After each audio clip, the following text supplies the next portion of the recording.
नमस्ते बच्चों। इससे पूर्व जो वीडियो है उसके अंतर्गत मैंने आपको जो वर्ण है उन वर्णों के विषय में ज्ञान करवाया था और वर्ण में भी स्वर जो वर्ण है उन स्वरों में इन स्वरों के कितने कितने भेद होते हैं इस बात का अच्छी तरह से अवगमन करवा दिया है। उसके बाद में वर्ण के अंतर्गत हमने दूसरा जो भेद पढ़ा था वो पढ़ा था व्यंजन। व्यंजन जो है वो कितने होते हैं? 33 होते हैं। 33 व्यंजनों में चतुर्दश जो महावेशर सूत्र होते हैं, इस चतुर्दश महावेशर सूत्रों में स्टार्टिंग के जो 4 सूत्र है वो तो स्वरों का ज्ञान करवाते हैं और लास्ट के जो अंतिम 10 सूत्र है वो 10 सूत्र हमें व्यंजनों का ज्ञान करवाते हैं। व्यंजनों का ज्ञान करवाते हैं। यहाँ पर आप देखेंगे कि जो व्यंजन है वो व्यंजन 33 व्यंजनों का समावेश बताया गया है। 33 व्यंजनों में जैसे हम पढ़ते हैं क, ख, ग, घ, ङ।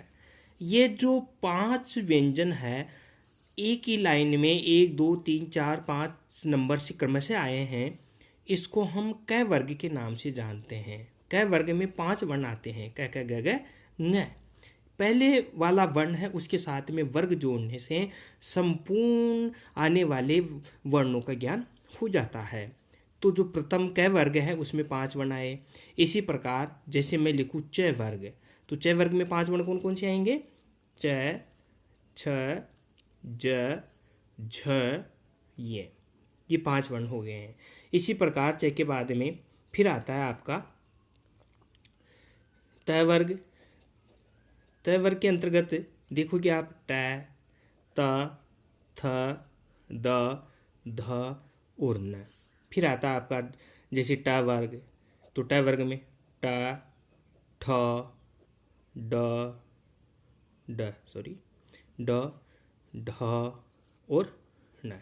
इसी प्रकार फिर आता है प वर्ग। प वर्ग के अंतर्गत प, फ, भ, ब, भ और म। ये 5 वर्ग है। क वर्ग, च वर्ग, त वर्ग, ट वर्ग और प वर्ग। प्रत्येक वर्ग में 5-5 वर्ण है। ये जो 5-5 वर्ण है प्रत्येक वर्ग में, इन 5 वर्णों को हम कहते हैं कैसे मैं तक। कैसे मैं तक के ये जो वर्ण है इन वर्णों को हम स्पर्श के नाम से जानते हैं। स्पर्श संज्ञा के नाम से जानते हैं। हमारे पाणिनि भगवान ने बताया था का, दयो, मावसाना, स्पर्शा, मावसाना स्पर्शा। कहा कैसे लेकर और मैं तक, यानी कै तो आदि में हो और मैं अंत में हो, कैसे लेकर मैं तक के आने वाले जितने भी वर्ण हैं उन वर्णों को हम स्पर्श के नाम से जानते हैं। जो स्पर्श वर्ण होते हैं वो कितने होते हैं? 25 स्पर्श वर्णों की बात बताई गई है। कई बार प्रश्न पूछते हैं कि बताओ चेक की कौन सी संज्ञा होती है, तो वहाँ पर स्पर्श भी आएगा, अंतस्थ भी आएगा, उसमें भी आएगा। तो ये आपको याद होना चाहिए कि कैसे लेकर मैं तक के जितने भी वर्ण आते हैं उनको हम स्पर्श वर्ण के नाम से जानते हैं। उसके बाद में नेक्स्ट अपन पढ़ते हैं या, व, र, ल। ये 4 वर्ण है। इन चारों वर्णों को हम अंतस्थ वर्ण के नाम से जानते हैं। अंतस्थ वर्ण है ये 4।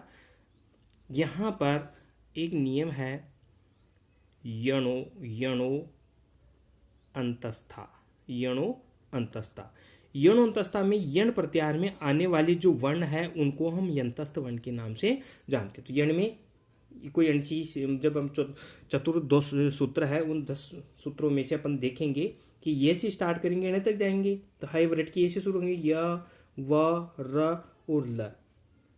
ये जो 4 वर्ण है इन चारों वर्णों को हम अंतस्थ वर्ण के नाम से जानते हैं। नेक्स्ट आता है स, स और ह। ये 4 वर्ण है। 3 तो स और 1 ह। इन वर्णों को हम ऊष्म वर्ण के नाम से जानते हैं। इनको ऊष्म वर्ण क्यों कहते हैं? क्योंकि इन वर्णों को बोलने से हमारे प्राण ज़्यादा खपते हैं और जहाँ पर प्राण ज़्यादा लगते हो, जहाँ पर इन वर्णों को बोलने में ज़्यादा जोर आता हो, तो तो मुखमंडल से हवा की मात्रा अधिक निकलती है, जिस मुखमंडल के साइडों से घर्षण करने की वजह से हवा गर्म हो जाती है। तो गर्म हवा होने की वजह से इन वर्णों का नाम ही गर्म वाले वर्ण रख दिए, अर्थात उष्म वाले वर्ण रख दिए गए हैं। तो अभी हमने इसमें पढ़ा कि सबसे पहले जो अंतस्थ वर्ण है, सबसे पहले जो स्पर्श वर्ण है, स्पर्श वर्ण। अब ये स्पर्श वर्ण कितने हैं? स्पर्श वर्ण है 25, वेरी गुड, 25 स्पर्श वर्ण है। फिर अंतस्थ वर्ण जो है वो है 4, और ऊष्म वर्ण जो है वो है 4। टोटल कितनी हुई? 25 और 8 33। 33 जो है वो व्यंजनों की यहाँ पर बात कही गई है कि जो 33 व्यंजन है, उन 33 व्यंजनों की यहाँ पर 3 संज्ञाएं बताई गई है। उसके बाद में हम एक ऐसी बिंदी सी होती है जो, जैसे ये मैंने एक चिन्ह बनाया, ये चिन्ह जैसे मैंने लिखा यहाँ पर अ और ऊपर ऐसे चिन्ह बना दिया, तो ये क्या है? जैसे ई लिख दिया तो ई के ऊपर भी एक चिन्ह बना हुआ है, ऊ लिख दिया तो वो भी एक चिन्ह बना हुआ है। ये जो चिन्ह सा बना हुआ है ये केवल स्वरों के ऊपर ही होता है, व्यंजनों के ऊपर नहीं लगता है। जिस व्यंजन में स्वर मिला होगा वहां पर ही आपको ये अनुस्वार दिखेगा, बाकी स्वरों से रहित व्यंजनों के ऊपर अनुस्वार कभी नहीं लगता है। तो व्यंजन स्वर के ऊपर जो है अनुस्वार बैठता है। ये जो ऐसा चिन्ह है, इस चिन्ह को हम किस नाम से जानते हैं? अनुस्वार के नाम से जानते हैं, इसको अनुस्वार बोलते हैं। और जब ऐसा चिन्ह दिखता है वहां पर अनुस्वार संधि भी होती है। जो अनुस्वार है उनकी संख्या कितनी हुई? उनकी संख्या हो गई है 1। एक अनुस्वार की संख्या बताई गई है। फिर जैसे अपन 1-2 बिंदी ऐसे लगाते हैं, ये जो 2 बिंदी लगती है इसको हम विसर्ग के नाम से जानते हैं, इसको हम विसर्ग कहते हैं। तो विसर्ग कितना हुआ? विसर्ग भी 1 हो गया है। ये जो विसर्ग है, इस विसर्ग का आधा भाग ऊपर से और आधा भाग नीचे से अगर उड़ा दिया जाए तो इसकी स्थिति कैसी हो जाती है? ऐसी सी हो जाती है। इसको हम अर्ध विसर्ग के नाम से जानते हैं, इसको अर्ध विसर्ग बोलते हैं। आधा विसर्ग आधा विसर्ग जो होता है उसको हम ऐसे चिन्ह के नाम से जानते हैं। और जो अर्ध विसर्ग होता है, यह अर्ध विसर्ग 2 प्रकार का होता है। अर्ध विसर्ग 2 प्रकार का होता है। एक तो होता है उपपदमानीय, और एक होता है जीवामूल्य। और उपपदमानीय में क्या होता है कि ये जो अर्ध विसर्ग है, ये अर्ध विसर्ग पै और फै से पहले अगर लग जाए तो उसको हम किस नाम से जानते हैं? उपपदमानीय के नाम से जानते हैं। और अगर ये अर्ध विसर्ग कै और ख से पहले लग जाते हैं तो हम इनको जानते हैं जीवामूल्य के नाम से। जो अर्ध विसर्ग का जो प्रयोग है, ये लौकिक वाक्यों में नहीं करके, लौकिक शब्दों में नहीं करके, और इस लौकिक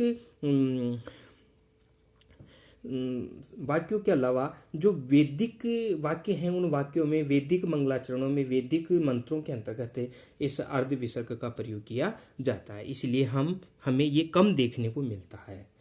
अब नेक्स्ट जो है उसके अंतर्गत मैंने आपको अर्ध विसर्ग बताया, अर्ध विसर्ग में जीवामूल्य उपपदमानीय बताया। अर्ध विसर्ग जहाँ कै और ख से पहले लगता है तो जीवामूल्य, और प से पहले लगता है तो उपपदमानीय होता है। ये वर्णों की श्रेणी के अंतर्गत ही आते हैं। तो अब मैं आपको यहाँ पर स्पष्ट कर दूं। एक होता है यम, एक यम बोलते हैं। यम क्या है? बहुत बार प्रश्न पूछते हैं कि यम होता क्या है। तो यम के अंतर्गत क्या होता है कि जो प्रारंभिक वर्गों का, प्रारंभिक वर्ग कितने हैं? वर्ग 5 है। तो प्रारंभिक वर्गों के जो 4 वर्ण है, मतलब जैसे क, ख, ग और घ, ये 4 वर्ण आ गए। ऐसे वर्गों के जैसे च, छ, ज, ज इत्यादि अपन देखते, तो वर्गों के 4 वर्ण जो प्रारंभिक वर्ण है, इन वर्णों के द्वित्व के बाद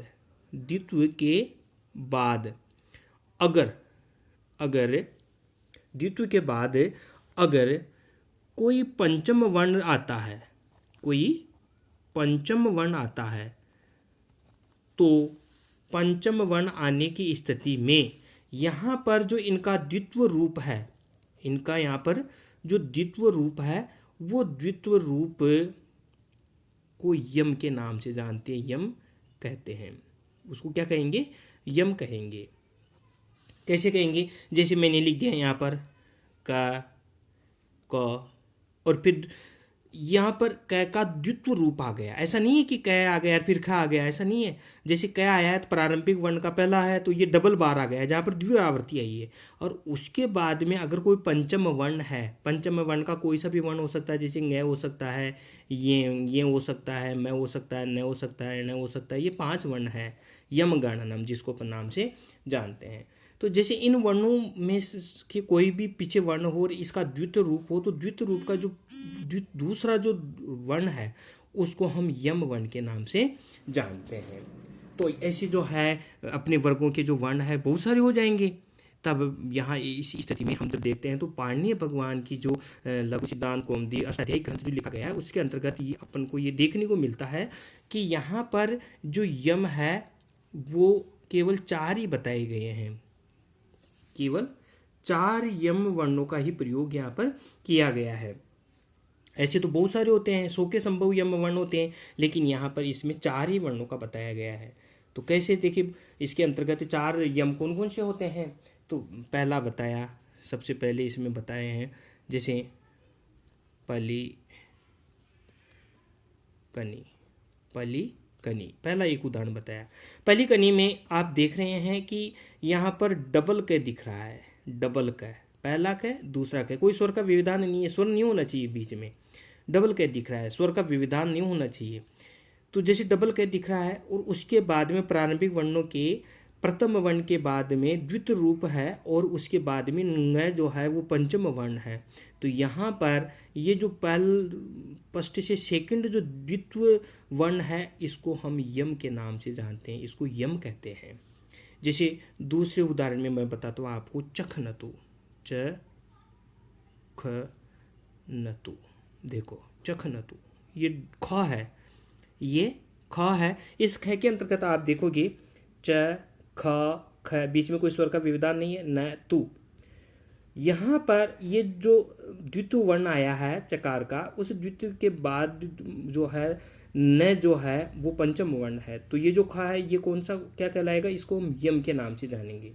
जैसे अब तीसरा अपन बताते हैं, मैंने लिखा है यहाँ पर अग्नि, अग्नि, मैंने ऐसे लिख दिया, अग्नि ऐसे लिखते हैं। अग्नि में एक गए भी आता है, डबल गए भी आते हैं। तो ये जैसे अपने वर्ग का तीसरा वर्ण है और इस तीसरे वर्ण का द्वितीय रूप है, द्वितीय रूप के बाद में कोई पंचम वर्ण न आ रहा है। तो यहाँ पर जो फर्स्ट का सेकंड जो रूप है इसको हम यम के नाम से जानते हैं, इसको यम कहते हैं। जैसे चौथा है, उसमें मैंने बताया आपको घ नंतु, घनंतु, हन धातु से घनंतु रूप बनता है एक। तो यहाँ पर देखो घ और घ के बाद में द्वितीय रूप है, इसमें ना आया तो ये भी क्या हो गया? यम हो गया। तो यहाँ पर इस पाणिनि शिक्षा के अनुसार हम जब देखते हैं तो यमों की संख्या कितनी हो गई? 4 हो गई। 4 यम बताए गए हैं, 4 यम बताते हैं। उसके बाद में एक आता है दुस्पष्ट वर्ण।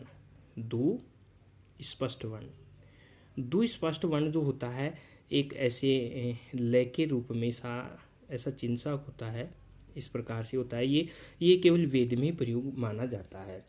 ये जो दुस्पष्ट वर्ण है ये ड का रूप होता है, ड। जैसे मैंने यहाँ पर लिखा मृडय, ऐसा रूप लिखा मृडय। मृडय जब रूप लिखा तो इस मृडय के रूप के अंतर्गत ये बताते हैं कि 2 स्वरों के बीच में, 2 स्वरों के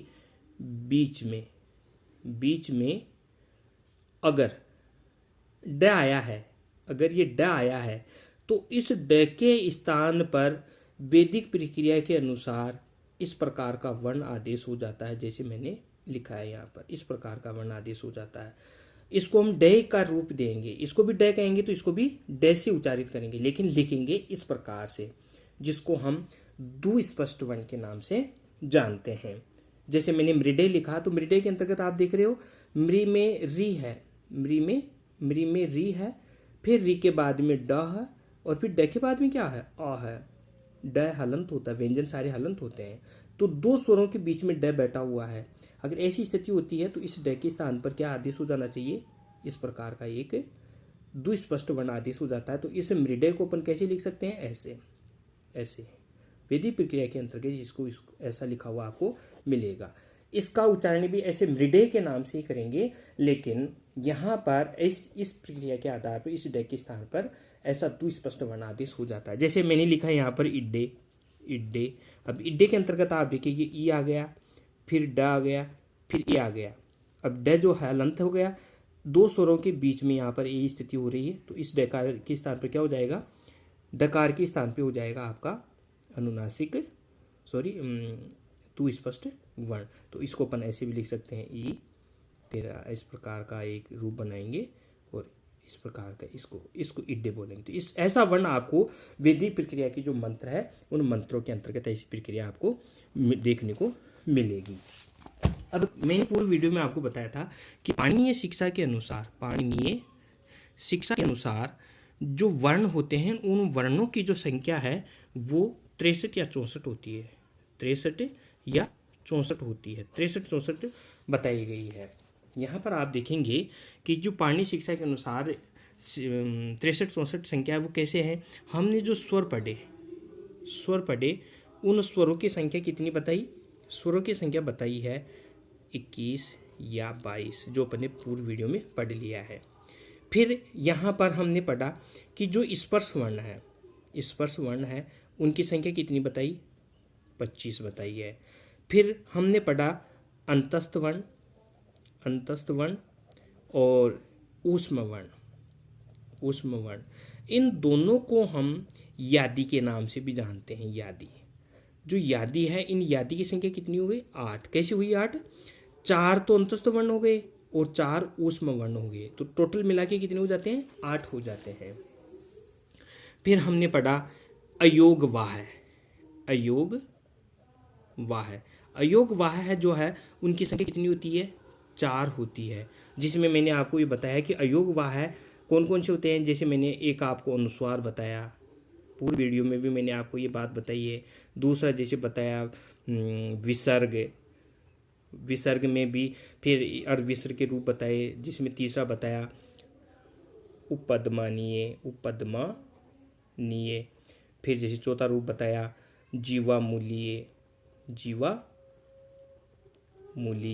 अब जीवामूलीय उपपदमानीय मैंने आपको बता दिया कि कैसा कैसे पहले जब अर्धविसर्ग आता तो जीवामूलीय और से पहले अर्धविसर्ग आता तो उपपदमानीय। विसर्ग का आप जानते हो, अनुस्वार आप जानते हो। तो जो अयोग वाह है उनकी संख्या कितनी हो गई, 4 हो गई है। और एक होता है दुस्पष्ट वर्ण, जो ऐसे एक ड के रूप होता है। ये वैदिक प्रक्रिया के अंतर्गत इसका माना जाता है। इसको हम ड के नाम से ही उच्चारित करते हैं। जो दो स्वरों के बीच में, जिनका अपन बात बता रहे थे कि दो स्वरों के बीच में अगर ड आता है तो उस ड को वैदिक प्रक्रिया के अंतर्गत इस प्रकार से लिखा जाता है। अब टोटल जब हम यहाँ पर इनकी काउंटिंग करते हैं तो टोटल वर्ण जो है वो कितने हो जाते हैं। देखो यहाँ पर 25 और 8 33 होते हैं। 33 और 4 37 होते हैं। 37 और 1 इसका हो गया, एक संख्या इसकी हो गई। 37 1 38 प्लस 22 कितनी हुई, 60 वर्ण आ रहे हैं। 38 और 22 60 वर्ण हुए हैं। 60 वर्णों के अंतर्गत आप देख रहे हो कि हमने जो वैदिक प्रक्रिया है उस वैदिक प्रक्रिया के अंतर्गत कितने वर्णों की संख्या बांधी है, 63 या 64 वर्ण जो है उसके अंतर्गत ही इस प्रक्रिया को अपन ने समझा है कि 63 और या 64 जो वर्ण होते हैं वो इस वैदिक प्रक्रिया के अंतर्गत बताते हैं। तो हमने एक अनुस्वार पढ़ा, एक विसर्ग पढ़ा, एक जीवामूल्य पढ़ा, एक उपपदमानीय पढ़ा, तो 4 तो ये हो गई। एक दुस्पष्ट वर्ण पढ़ा और इसके अंतर्गत हमने यम पढ़े हैं। यम कितने पढ़े हैं, यम हमने 4 पढ़े हैं। होते तो ज़्यादा है लेकिन पाणिनीय शिक्षा में 4 ही यमों का बखान किया गया है, जो मैंने आपको चखनतु, घनंतु, अग्नि, पलकनी इस इत्यादि वर्णों के माध्यम से बताया है। अब वर्ण कितने हो गए? टोटल 64 वर्ण हो गए हैं। यहाँ पर एक जगह जब अपन पढ़ रहे हैं तो 21 या 22 है, तो एक जब कम हो जाता है तो 63 हो जाते हैं। तो इस प्रकार से 63 और 64 वर्णों का पाणिनि शिक्षा के अंतर्गत बखान किया गया है। इस प्रकार से मैं समझता हूँ कि आपका जो वर्ण विचार है उनके अंतर्गत वर्णानाम कति भेदः कति षष्ठी चतुष्षष्ठी वा वर्णा कथम जायते एतद् सम्यगम प्रकारेण अवगतमेव जायते। तद धन्यवादमस्तु।